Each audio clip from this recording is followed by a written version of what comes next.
Querido Papá Noel, me llamo Carolina y soy de Valencia. Gracias por todos los regalos que me trajiste el año pasado. La muñeca Super Luke se me ha roto, pero puedo jugar con los otros regalos que me trajiste. Este año el regalo te lo quiero hacer yo. Quiero invitarte a mi ciudad, a Valencia,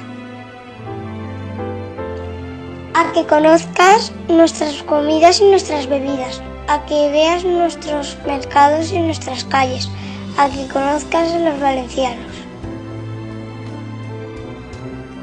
Sé que estarás muy ocupado estos días, pero te prometo que te va a gustar mucho. Te espero en Valencia, Carolina.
Mercado de los productos valencianos de Navidad.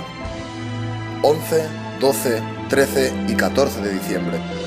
Mercado de tapinería. Proaba.